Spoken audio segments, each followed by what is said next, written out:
Wie genial, oder? Gemeinsam da zu stehen und Gott unser Lob zu bringen. Und Gott ist hier. Gott ist hier, das glaube ich ganz, ganz fest.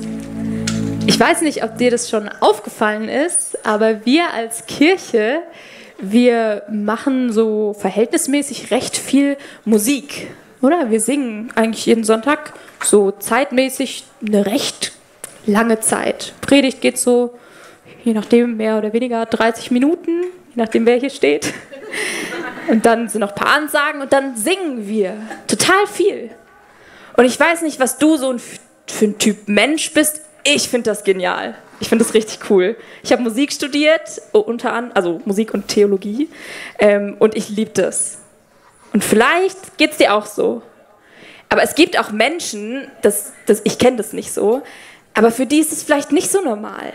So, warum eigentlich? Ein bisschen gewöhnungsbedürftig. Zusammen singen. Warum machen wir das eigentlich? Hey, und genau darum soll es heute gehen. Heute geht es um Lobpreis, um musikalischen Lobpreis. Und damit, und das will ich wirklich schon am Anfang sagen, damit will ich nicht sagen, dass musikalischer Lobpreis die einzige Form ist von Lobpreis. Wir können Gott auf ganz viele Weise die Ehre geben und ihn preisen. Aber heute soll es wirklich um Musik gehen und darum, warum wir eigentlich gemeinsam singen und Gott damit die Ehre geben. Und ich weiß nicht, ob du das kennst, aber ich liebe große Konferenzen. So, ich weiß nicht, Mehr-Konferenz oder Awakening oder was es noch so alles gibt, ICF-Conference, whatsoever.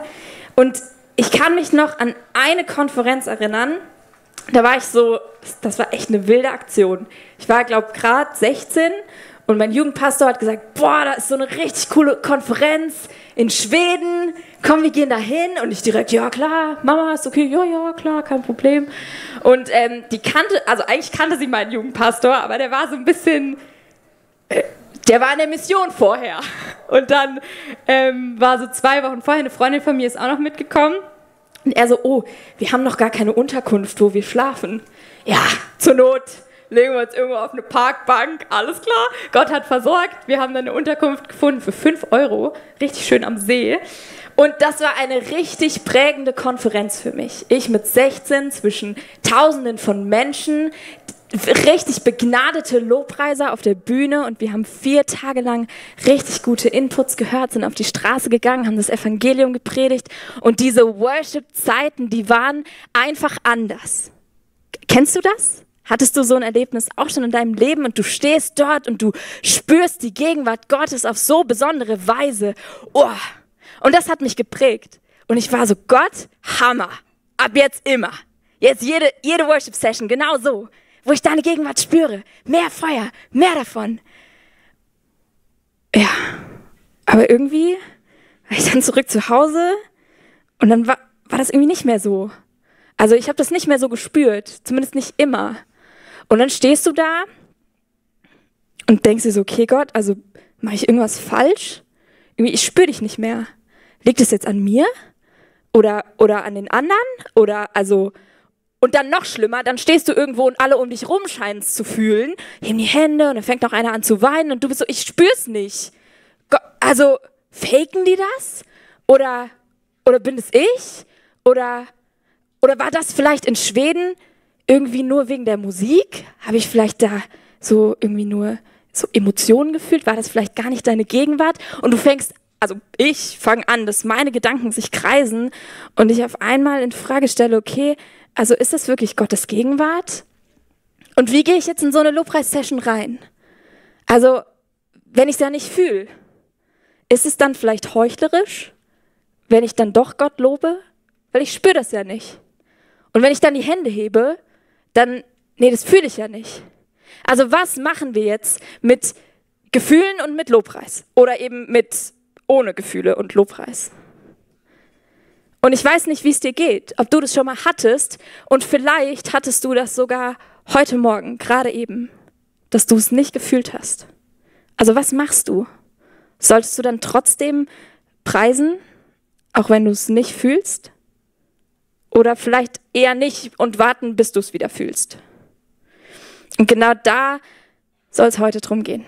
Ein spannendes Thema und ich glaube ein sehr, sehr wichtiges Thema. Und bevor wir so richtig einsteigen, möchte ich gerne noch beten. Herr, heute soll es um deine Ehre gehen, um dein Lob. Und Herr, du bist würdig, angebetet zu werden. Und ich sehne mich danach, dass wir heute Morgen mehr davon lernen, wie wir dich anbeten können, ganzheitlich. Sowohl mit Gefühl als auch ohne Gefühl. Und danke, Jesus, dass du vorangegangen bist, dass du vorbereitet hast.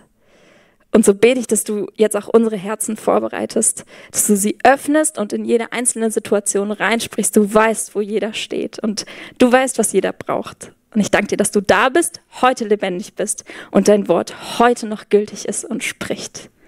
Und Herr, ich bete, dass du mich leitest, dass du sprichst, was du heute Morgen reden willst. Amen. Wir schauen uns heute einen Mann aus der Bibel an, mal wieder. Wir sind nicht mehr in der letzten Predigtserie, wir sind in der neuen. Trotzdem schauen wir uns einen Mann im Speziellen an, der für mich ein Riesenvorbild ist, wenn es um das Thema Lobpreis geht. Und der wird zudem von Gott, und die meisten von euch wissen spätestens dann, wer es ist, wird in der Bibel von Gott als ein Mann nach dem Herzen Gottes bezeichnet. Ein Mann nach dem Herzen Gottes. Ich sehne mich danach, dass Gott über mich sagt, Melli, das ist eine Frau nach dem Herzen Gottes. Oh. Ich habe mich die Woche mit meinem Mann Flo unterhalten. Was sind eigentlich sinnvolle Ziele im Leben? Also haben wir wirklich so, was ist sinnvoll, sich als Ziel zu setzen? Falls du noch kein Ziel hast in deinem Leben, das ist eine gute Frage, sich mal zu stellen. Oder falls du ein Ziel hast, das nicht so sinnvoll ist, da können wir uns auch gerne nachher drüber unterhalten, ob deine Ziele eigentlich sinnvoll sind, dann kannst du dir nach heute Morgen das Ziel setzen, ein Mann oder eine Frau nach dem Herzen Gottes zu werden, weil ich sage dir, das ist eines der sinnvollsten Ziele, das du dir in deinem Leben setzen kannst.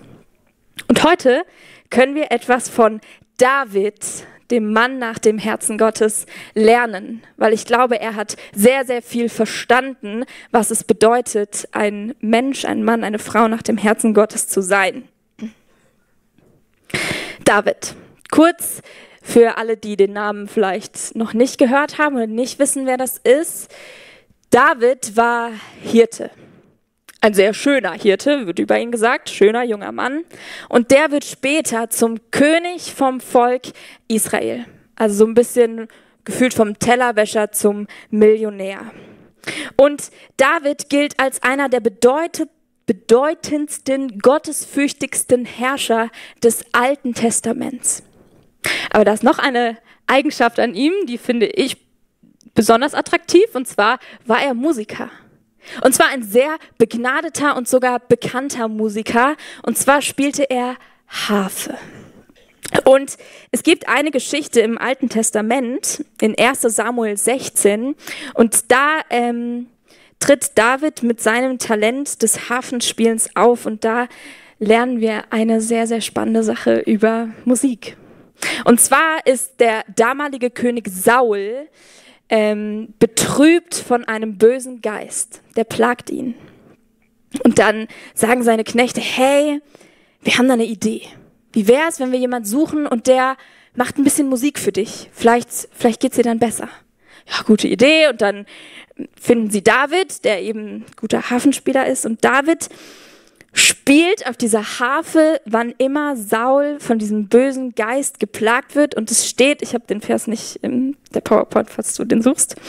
Und da steht, wenn nun der böse Geist von Gott über Saul kam, so nahm David die Harfe und spielte mit seiner Hand und Saul fand Erleichterung. Und es wurde ihm wohl und der böse Geist wich von ihm. Falls David es bis zu diesem Zeitpunkt noch nicht wusste, hat er spätestens jetzt etwas festgestellt. Und zwar, wenn Musik gespielt wird, dann verändert sich etwas in der Atmosphäre. Und ich glaube, du kennst es auch, oder? Vielleicht hast du einen richtig schöner Sommertag, du fährst mit deinem Cabrio oder einem anderen Auto, ich habe keinem Cabrio. Aber cruist so durch die Sonne, und dann läuft im Radio so ein cooler Sommerhit und du fühlst es voll und freust dich richtig und das hebt gerade nochmal die Stimmung. Oder anderes Beispiel, es regnet draußen, du hast Liebeskummer oder irgendeinen anderen Kummer und dann machst du dir ein trauriges Liebeslied von Philipp Poisel an und sitzt da und versinkst in deiner Traurigkeit und guckst raus und fühlst diesen Schmerz von Liebeskummer und die Musik zieht dich da mit. Kennt ihr, oder? Musik hat einen Einfluss auf unsere Stimmung. Oder stell dir deinen Lieblingsfilm vor, ohne Musik. Der wäre wahrscheinlich nur halb so spannend oder halb so romantisch. Titanic, wie sie da stehen. Schon ein bisschen cringe irgendwie, wenn es nicht auch so schon cringe ist.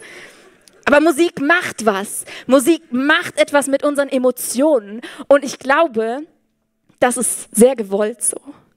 Und das ist gut. Und Gott wählt sich als eine Form seines Lobes eben Musik aus, weil ich glaube, Musik hat die Kraft, irgendwie tiefer zu sinken und wie unsere Herzenstür ein Stückchen weiter aufzumachen. Spannend, oder? Dass Gott nicht sagt, boah, kocht mir so ein richtig gutes Curry jeden Tag. Das gefällt mir. Sondern er sagt, nein, Musik. Gott ist ein ganzheitlicher Gott, der uns mit Körper, Seele und Geist geschaffen hat. Und ich glaube, Gott ist ein Gott, der uns auf allen 3 Ebenen begegnen will. Mit Körper, Seele und Geist. Und hier in dieser Geschichte lesen wir, dass sich etwas in der Atmosphäre verändert und Saul durch Musik erleichtert wird und sogar dieser böse Geist von ihm weicht. Aber David hat noch etwas viel Wichtigeres gecheckt. Weil nicht nur allein Musik verändert die Atmosphäre, sondern ich glaube, David hat gecheckt, dass Gott Musik liebt. Gott liebt Musik. Ich weiß nicht, ob du jetzt denkst, steile Aussage, wie kommst du denn jetzt da drauf? Aber wir schauen uns, und jetzt nehme ich euch so ein bisschen mit auf eine Reise, quer durch die Bibel, wie ich zu dieser These komme. Und wir lesen uns 2 Psalmen durch. Und zwar schreibt David, der hat übrigens sehr viele Lieder geschrieben, die lesen wir in den Psalmen. Das ist eine Sammlung von Liedern, 150, und David hat 73 davon geschrieben. Der hat bestimmt noch viel mehr geschrieben, was wir nicht überliefert haben. Der hat sehr viele Lieder geschrieben. Und wir schauen jetzt in 2 Verse rein. Als erstes Psalm 27, Vers 4. Hier schreibt David, eines habe ich vom Herrn erbeten, danach trachte ich, dass ich im Haus des Herrn bleiben könne mein Leben lang, um die Lieblichkeit des Herrn zu schauen und über ihn nachzudenken in seinem Tempel. Danach trachtet er, im Haus des Herrn zu sein, sein ganzes Leben lang und die Lieblichkeit des Herrn zu schauen. Hey, danach sehnt er sich, im Haus des Herrn zu sein, in seinem Tempel und Gott zu schauen. Und dann sagt er in Psalm 65, Vers 5, wohl dem, den du erwählst und zu dir herantreten lässt, dass er in deinen Vorhöfen wohne. Wir werden gesättigt mit den Gütern deines Hauses, deines heiligen Tempels. David liebt es, Zeit im Tempel zu verbringen, in Gottes Gegenwart. Er liebt es, Gott zu schauen und seine Lieblichkeit zu sehen. Spannend. Was ist denn das für ein Tempel? Weil es gab noch gar keinen Tempel. Den Tempel, den hat nämlich nicht David gebaut, sondern erst sein Sohn, Salomo. Ja, spannend. Habe ich immer in den Urtext geguckt. Vielleicht meint er ja die Bundeslade. Weil es gab ein Zelt der Begegnung, und das galt auch als Heiligtum, wo sie Gott gepriesen haben und ihm gedient haben mit Opfern. Aber im Urtext steht hier der Begriff Hekal. Und Hekal wird übersetzt mit Palast und Tempel. Und der Begriff wird tatsächlich später verwendet für dieses Gebäude, prächtige Palast an Tempel. Und für Bundeslade wird vielmehr ein anderer Begriff verwendet, und zwar Mikdash. Das heißt, irgendwie spricht David hier in dem Psalm von einem Tempel, aber den gibt's gar nicht. Ein Palast, ein prächtiges Gebäude. Von was für einem Gebäude, von was für einem Tempel spricht er denn? Und das ist jetzt eine steile These, die ich aufstelle. Und vielleicht sagst du, ja, kann gut sein, vielleicht sagst du auch, vielleicht auch irgendwie nicht. Aber ich kann mir vorstellen, David war ein Prophet. Und ich kann mir vorstellen, dass wenn David vor Gott kam und ihn gepriesen hat, dass er Einblicke in etwas hatte, was mit menschlichen Augen nicht zu sehen war. Und zwar einen himmlischen Tempel. Einen himmlischen Tempel. Ich kann mir vorstellen, dass David Einblicke hatte in den Thronsaal Gottes und was dort passiert. Und dass David gesagt hat, Gott, ich lieb's. Ich lieb's, dich zu schauen. Ich lieb's. Und wir haben heute die Bibel und da gibt es ein Buch, das letzte Buch in der Bibel, die Offenbarung, und da haben wir auch Einblicke. Da wird uns auch ein Bild gemalt mit Worten in den Thronsaal Gottes und was dort passiert. Und ich kann dich nur ermutigen, vielleicht mal deine Bibel zu zücken und Offenbarung 4 und 5 zu lesen. Das ist wild und wunderschön. Bisschen abstrakt, bisschen crazy, aber wunderschön. Von schillernden Farben, von Anbetung, von Herrlichkeit und Majestät. Und da lesen wir etwas, was uns sehr viel Aufschluss über Lobpreis gibt. Und zwar, ich habe gesagt, Gott liebt Musik. Wie komme ich darauf, das zu sagen? Weil in Gottes Thronsaal ist Musik. Da wird gesungen. Und zwar die Engel, da wird beschrieben, eine ganze Schar von Engeln. Tausende mal Zehntausende singen zu Gottes Ehre. Und die Engel rufen, Tag und Nacht rufen sie, heilig, heilig, heilig ist der Herr Gott, der Allmächtige, der war, der ist und der kommt. Und in Offenbarung 5 lesen wir dann eben, dass sie beginnen zu singen, würdig ist das Lamm. Sie sehen im Thronsaal Gottes sehen sie ein Lamm und das ist Jesus auf dem Thron. Und sie sehen ihn und ihre Reaktion ist es, zu seiner Ehre zu singen. Und sie singen, würdig ist das Lamm, das geschlachtet ist, zu empfangen Kraft und Reichtum und Weisheit und Stärke und Ehre und Herrlichkeit und Lob. Sie fangen an zu singen. Das ist ihre natürliche Reaktion auf das, was sie sehen. Sie sehen Jesus und sie sagen, boah, der ist würdig. Er ist würdig zu empfangen unseren Lobpreis. Und sie machen das bei Tag und sie machen das bei Nacht, ihm Ehre zu geben und ihn zu preisen. Im Thronsaal Gottes ist also Lobpreis, da wird Musik gemacht. Und warum sollte Gott sich mit was umgeben, was er gar nicht cool findet? Ich glaube, Gott liebt das. Gott liebt diese Melodien, die die Engel zu seiner Ehre singen. Und deswegen sage ich, Gott liebt Musik. Und jetzt angenommen, David hat das tatsächlich gesehen. Weil irgendwoher hatte er nämlich eine glorreiche Idee. David hat nämlich etwas erkannt, was zuvor niemand in dieser Weise erkannt hat. Er hat verstanden, Gott liebt Lobpreis. Und er startet eine regelrechte Revolution, eine Umstrukturierung. Und zwar stellt er jetzt Leute an. Ist immer gut, wenn man eine Idee hat, ich weiß nicht, für eine Firma oder so, braucht man ja irgendwie auch Mitarbeiter. Und er hat gesagt, ich habe eine Idee. Ich glaube, Gott liebt Musik und liebt Lobpreis und jetzt sollten wir das machen. Und zwar Tag und Nacht. Wir hören einfach nicht mehr auf. Und dazu brauche ich ein paar Leute und zwar 4000. Wir lesen in 1. Chronik 23, Vers 5. Von den Leviten stellte David 4000 zum Dienst an der Bundeslade auf. Und 4000 sollten den Herrn loben mit Instrumenten, die er machen ließ, um sie zu loben. David hat also noch so Ressourcen hergestellt für sein, wie sagt man, Start-up, genau. Wir brauchen noch Instrumente, 4000, klar, also ich weiß nicht. In Wettingen, ich habe es gegoogelt, ich habe die Zahl gegoogelt, 1/5 von Wettingen sind ungefähr 5000. Also jeder 5. von Wettingen wäre dann dazu angestellt gewesen, Lobpreis zu machen. Stell dir ein großes Sinfonieorchester vor. Es sind so 80 bis 100 Leute. Ein großes Sinfonieorchester. Und David stellt 4000 Leute an. 4000, das ist unfassbar viel. Und die sind dazu angestellt, Lobpreis zu machen. Weil ich glaube, David hat den tiefen Sinn und die tiefe Bedeutung von Lobpreis erkannt. Und deswegen hat er da rein investiert und hat gesagt, das machen wir. Und vielleicht denkst du dir, das ist doch irgendwie verschwendet. Also 4000 Leute, die irgendwie am Musik machen sind, könnte man was viel Sinnvolleres machen. Vielleicht braucht die Gesellschaft irgendwas anderes als Leute, die singen. Keine Ahnung, die Wirtschaft vorantreiben oder so.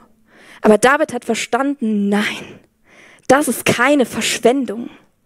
Und selbst wenn es Verschwendung wäre, dann wäre es eine, die wirklich sinnvoll ist. Weil Lobpreis verändert etwas. Und Lobpreis verändert unser Volk. Lobpreis verändert die Gesellschaft.